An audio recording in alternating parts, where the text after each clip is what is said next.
Media sosial diramaikan dengan video jalur panjang yang berisi kendaraan lapis baja Ukraina. Rekamannya ramai beredar di Telegram pada Sabtu 5 November 2022. Dalam keterangan unggahan disebutkan sebuah kolom besar angkatan bersenjata Ukraina yang terdiri dari lusinan kendaraan lapis baja, VAB Prancis, Husky Inggris, dan Kosak Ukraina. Tampak ratusan kendaraan tersebut berhenti di lapangan. Seluruh kendaraan tempur berisi pasukan Ukraina. Mereka disebut bersiap untuk menggempur posisi pasukan Rusia. Rekamannya pun menuai berbagai komentar dari warganet.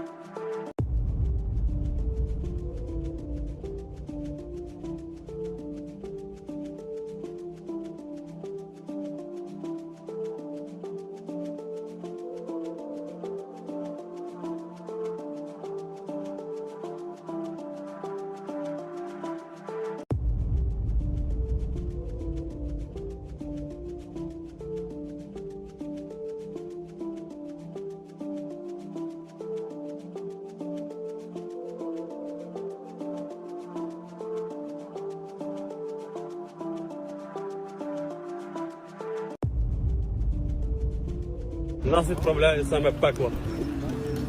Хуй його знає, чи ми будемо живі. Але якщо хтось знайде мій телефон, не плачте по нас. Terima kasih sudah nonton. Jangan lupa like, subscribe, dan share ya.